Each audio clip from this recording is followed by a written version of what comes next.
Hello, good morning student. Here our topic is conversion of standard sum of product to standard product of sum function. So for example के लिए हमने लिया है f of x y, दो variable का एक function लिया है x y बार प्लस x बार y. ये हमारा किस फॉर्म में है? ये हमारा है standard sum of product form में, जिसे मुझे कन्वर्ट करना है किस में? Standard product of sum form में. तो यहाँ पर हमारे पास दो वेरिएबल हैं एक्स वाई. ये दोनों ही वेरिएबल इंडिपेंडेंट वेरिएबल हैं और ये जो फंक्शन है F, this is a function of X and Y. और ये जो है वो ये जो डिपेंडेंट है, ये किस पे डिपेंडेंट कर रहा है? इन दो इंडिपेंडेंट वेरिएबल पर. तो हमारे पास दो इंडिपेंडेंट वेरिएबल हैं, इसलिए चार कॉम्बिनेशंस बनेंगे. तो मैंने यहाँ पे एक ट्रुथ टेबल फॉर्म की है x और y की.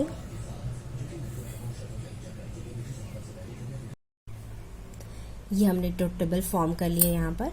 तो x y दोनों इंडिपेंडेंट वेरिएबल हैं, तो कितने कॉम्बिनेशन हुए? 0 0 0 1 1 0 और 1 1. चार कॉम्बिनेशन हुए. अब इनमें से कौन कौन से कॉम्बिनेशन जो है वो इस फंक्शन में प्रेजेंट है? यहाँ पर एक्स वाई जो है वो इनपुट का काम करता है और फंक्शन जो है वो आउटपुट का काम करता है. कौन कौन से टर्म्स फंक्शन में प्रेजेंट है? एक्स वाई बार और एक्स बार वाई. यानी कौन कौन से? ये अगर मैं देखूँ तो ये कौन सा है? मिन टर्म है एक्स बार वाई बार. ये है एक्स बार वाई, ये है एक्स वाई बार और ये है एक्स वाई. कौन से मिन टर्म्स प्रेजेंट है? एक्स वाई बार, एक्स वाई बार. तो जो प्रेजेंट है उसको मैंने 1 लिखा है और ये x bar Y, x bar Y, ये तो ये हो गया हमारा 1. ये दोनों ही मिन टर्म्स फंक्शन में प्रेजेंट है, इसलिए इन दोनों की वैल्यू 1. और जो टर्म्स फंक्शन में प्रेजेंट नहीं है उसकी वैल्यू बाय डिफॉल्ट क्या होगी? 0. अब 1 नहीं है तो क्या होगा? 0. तो जहां पर 0 है, जहां पे फंक्शन में 0 है वो टर्म्स कहलाएंगे हमारे मैक्स टर्म. वो टर्म्स क्या कहलाएंगे? हमारे मैक्स टर्म. अब मैंने हर बार आपको क्लास लेक्चर में बताया है कि जब भी हम मिन टर्म की बात करते हैं तो x अगर कोई वेरिएबल है, इसकी वैल्यू अगर 0 है तो मैं उसे हमेशा x बार लिखती हूँ, और अगर 1 है तो उसे हम लिखते हैं x. ये किसके लिए है? मिन टर्म्स के लिए है. जबकि मैक्स टर्म के लिए यदि मेरे पास कोई वेरिएबल x है तो अगर इसकी वैल्यू 0 है तो मैं उसे लिखूंगी x, और अगर 1 है तो वो कहलाएगा x बार. ये किसके लिए है? मैक्स टर्म के लिए. मैक्स टर्म यानी सम टर्म, यानी इसका एडिशन और होगा और ऑपरेशन परफॉर्म होगा. और यहाँ पर कौन सा है? ये प्रोडक्ट टर्म कहलाता है. मिन टर्म क्या कहलाता है? Product term. तो यहाँ पे क्या होता है?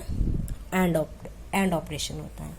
ठीक है, तो इसलिए ये क्या है? प्रोडक्ट टर्म मैंने यहाँ पे लिखे हैं, इसलिए क्या है? इनमें एंड ऑपरेशन परफॉर्म है.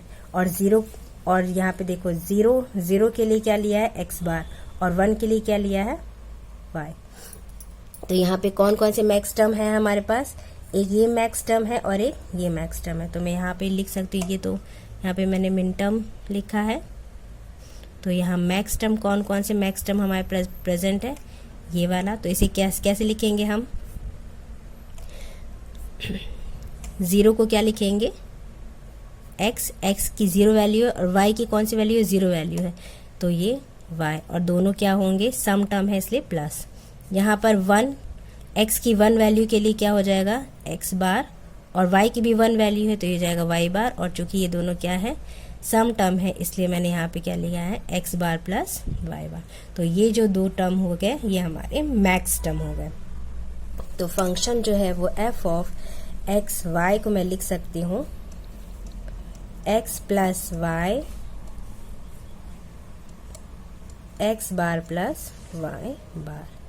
अब चूंकि हम जानते हैं कि सम टर्म्स जो होता है यानी मैक्स टर्म जो होता है वो क्या होता है? हम प्रोडक्ट फॉर्म में लिखते हैं. तो फंक्शन हमारा क्या बनता है? Standard product of sum function. तो ये फंक्शन हमारा हो गया standard product of sum function, standard product of sum function. इस प्रकार हमने कन्वर्ट किया स्टैंडर्ड सम ऑफ प्रोडक्ट को standard product of sum function में। एक दूसरी शॉर्टकट टेक्निक भी है, या कह सकते हैं सिंपली कि जो term standard sum of product function में प्रेजेंट नहीं होते वो term standard product of sum function में प्रेजेंट होते हैं, लेकिन यहाँ पर हमेशा वो मिन टर्म में रहेगा और यहाँ पे हमेशा वो मैक्स टर्म में रहेगा वो कॉम्बिनेशन। जैसे यहाँ पे हमने देखा एक्स वाई के 4 कॉम्बिनेशन है, 0 0 0 1 1 0 1 1। तो जिन कॉम्बिनेशन के लिए फंक्शन में वैल्यू 1 है, जिन कॉम्बिनेशन के लिए फंक्शन की वैल्यू 1 है, वो हमारा किसको रिप्रेजेंट करेगा, मिन टर्म को रिप्रेजेंट करेंगे। और जिस कॉम्बिनेशन के लिए फंक्शन की वैल्यू 0 है, जैसे इस कॉम्बिनेशन के लिए 0, इस कॉम्बिनेशन के लिए 0, उसके लिए ये किसका काम करेंगे, मैक्स टर्म का काम करेंगे। ये दोनों टर्म जो होंगे वो कौन से टर्म होंगे, मैक्स टर्म होंगे। और मैक्स टर्म जो होता है वो हमेशा प्रोडक्ट फॉर्म में होता है, इस प्रकार हम सिंपली कन्वर्ट कर सकते हैं। इस फंक्शन को मैं ऐसे भी लिख सकती हूँ क्योंकि ये मिन टर्म में है, तो सम ऑफ प्रोडक्ट कौन से हैं, ये कौन सी डेसिमल वैल्यू है, ये यहाँ पे कौन सी डेसिमल वैल्यू है को रिप्रेजेंट कर रहा है, 0 0 0 को रिप्रेजेंट कर रहा है, 0 को, 0 1 1 को, 1 0 2 को, और ये 1 1 3 को। तो मैं इसे लिख सकती हूँ सम ऑफ, ये किसको रिप्रेजेंट करेगा, 1 0 भी हो जाएगा, 1 0 ये हो जाएगा 2, और ये क्या है 0 1, यानी ये 1। इसे लिख सकते हैं, ये हो गया 2, ये है 1। सीक्वेंस फॉर्म में लिखे तो सम ऑफ मिन टर्म 1 एंड 2, तो ये हो गया हमारे स्टैंडर्ड सम ऑफ प्रोडक्ट, जिसे मैं लिख सकती हूँ F of X Y is equal to product of max term, और कौन से टर्म एब्सेंट है, 0 एंड 3। तो ये हो गया हमारा standard product of sum function. जो इसमें प्रेजेंट है उसके अलावा, यानी जो मिन टर्म में एब्सेंट है वो मैक्स टर्म कहलाते हैं। तो ये हो गया हमारा standard product of sum. Next example के थ्रू और समझते हैं। एक और हम एग्जाम्पल लेते हैं यहाँ पर 3 वेरिएबल का लेते हैं एक example, F of X Y Z is equal to X Y plus X bar Y plus Y Z. यहाँ पर हमने एक लिया है सम ऑफ प्रोडक्ट फंक्शन। यहाँ पे हमने कौन सा लिया है, sum of product. This is not a standard sum of product. Last lecture में मैंने बताया था क्यों नहीं है ये स्टैंडर्ड सम ऑफ प्रोडक्ट। तो सबसे पहले अगर हमारे पास कोई फंक्शन है तो मुझे उसको कन्वर्ट करना पड़ेगा उसके कैनोनिकल फॉर्म में, यानी स्टैंडर्ड फॉर्म में। तो पहले मैं इसको स्टैंडर्ड फॉर्म में कन्वर्ट करूंगी एंड देन इसके बाद ये कन्वर्ट होगा स्टैंडर्ड प्रोडक्ट ऑफ सम दूसरे कैनोनिकल फॉर्म में।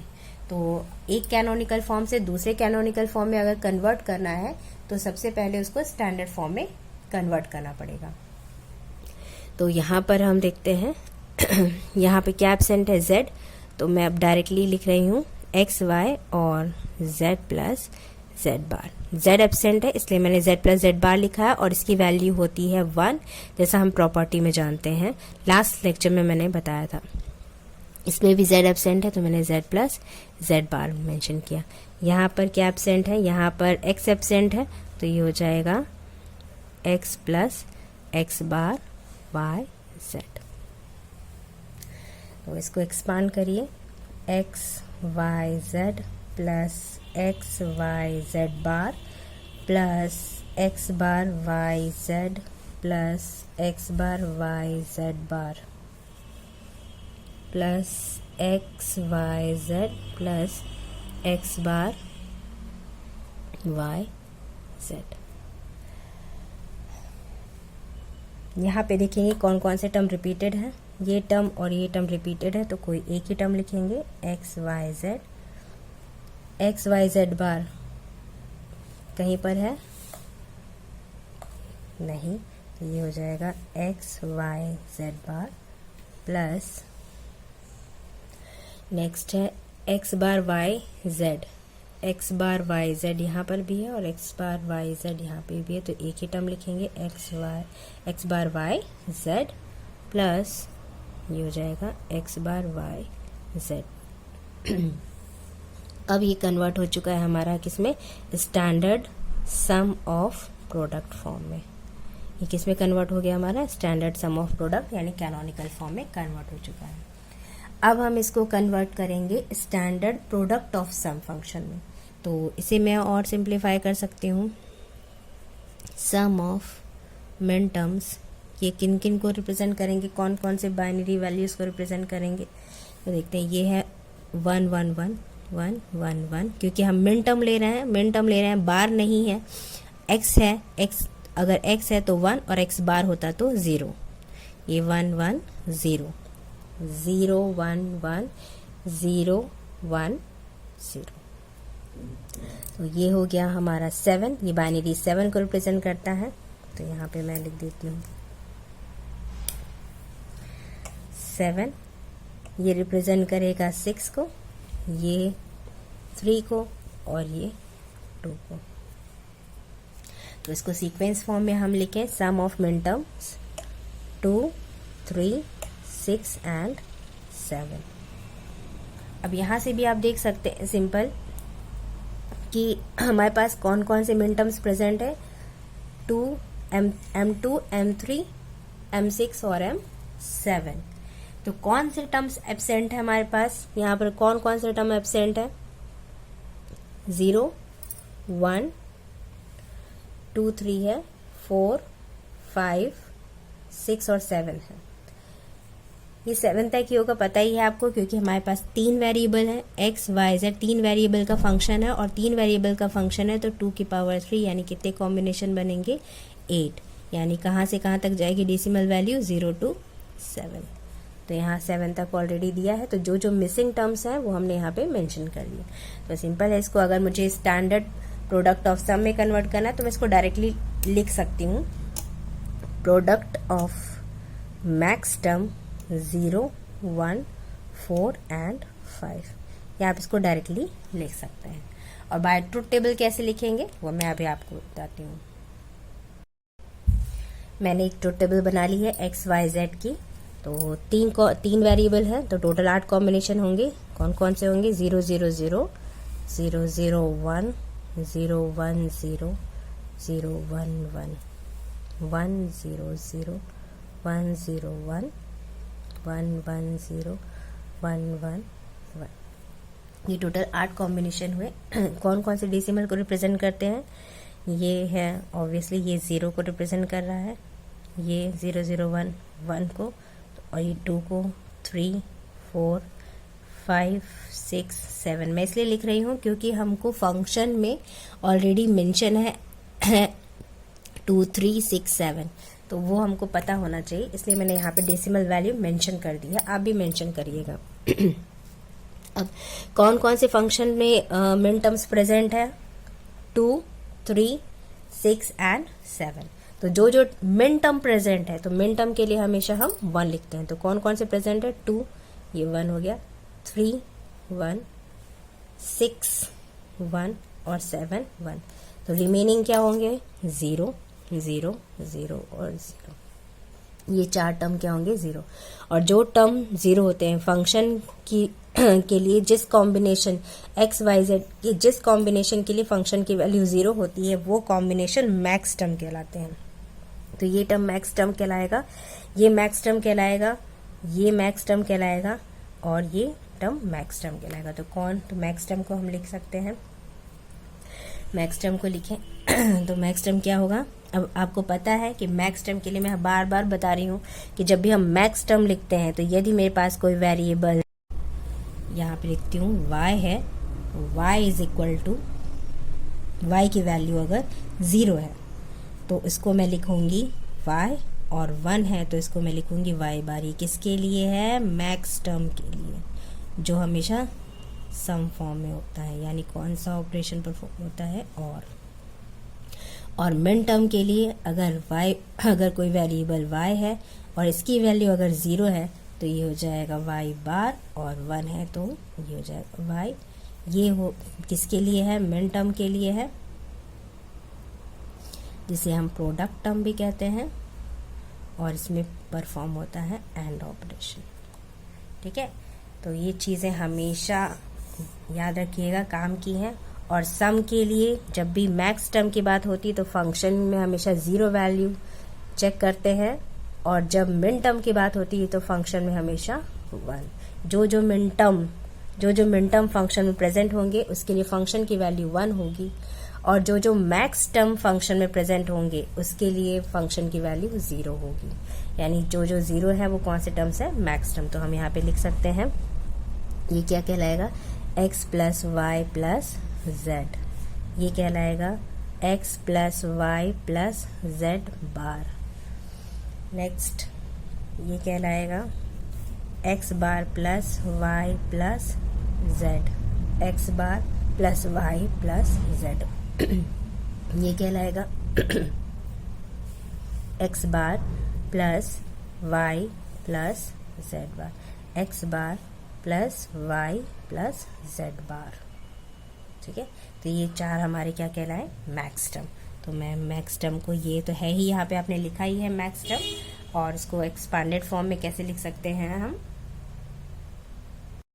कैसे लिख सकते हैं? ये देखिए यहाँ पे x plus Y plus Z, x plus Y plus Z into product है ना ये, into x plus Y plus Z bar into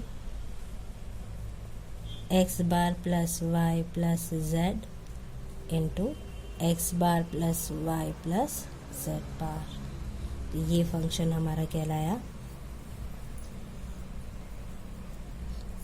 standard product of some.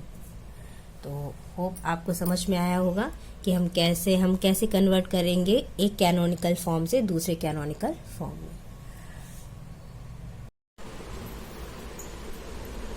F of X Y Z 3 variable का function, X bar plus Y plus Z into X plus Y plus Z bar. 2 ही terms लिए हैं मैंने यहाँ पर, X bar Y Z और X Y Z bar. ये दोनों ही टर्म्स मैक्स टर्म है, and this is standard product of sum form. इसको मुझे दूसरे कैनोनिकल फॉर्म में कन्वर्ट करना है, यानी मुझे standard sum of product form में कन्वर्ट करना है। तो इसको हम डायरेक्टली कन्वर्ट कर सकते हैं क्योंकि ये स्टैंडर्ड फॉर्म में दिया हुआ है। तो हाँ, ये रिप्रेजेंट करेगा 1 को 0 0 0 1। तो ये बाइनरी वैल्यू जो है वो किस डेसिमल को रिप्रेजेंट करती है? दैट इज़ 4, और ये जो है वो 1 को। तो मैं इसको ऐसे भी लिख सकती हूँ, this is product of max term 1 and 4।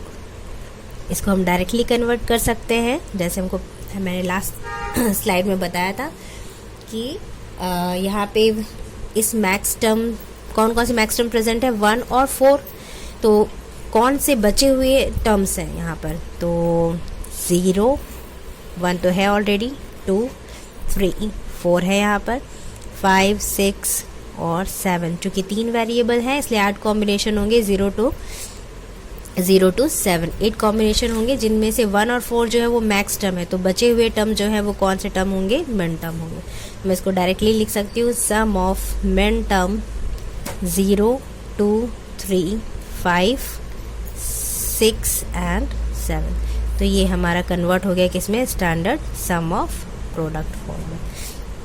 इसको और ऐसे भी लिख सकते हूँ, m0 plus m2 plus m3 plus m5 plus m6 plus m7।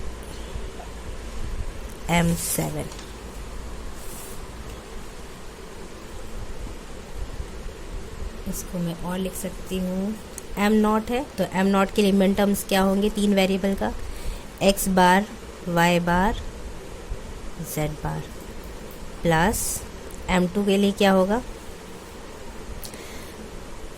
M2 क्या होगा 0, देखो M0 होगा 0 0 0 0 1 0, यानी x, ये x के लिए, ये y के लिए और ये z के लिए, तो x बार y z बार प्लस M3 क्या होगा 0 1 1, यानी x बार y z प्लस 5 क्या होगा 1 0 1, ये x के लिए 1, y के लिए 0 और z के लिए 1, यानी x y बार z प्लस 6 होगा M6 होगा 1 1 0, यानी होगा x y z बार, और M7 होता है 1 1 1, यानी x y और z। तो ये हो गया हमारा स्टैंडर्ड सम ऑफ प्रोडक्ट। मैंने कन्वर्ट कर दिया यहाँ पे standard product of sum form से उसके standard sum of product form में, one canonical form to another canonical form. तो इस तरह आप इजीली कन्वर्ट कर सकते हैं। आई होप ये कन्वर्जन आपको समझ में आया होगा, कैसे हम एक कैनोनिकल फॉर्म से दूसरे कैनोनिकल फॉर्म में कन्वर्ट करते हैं।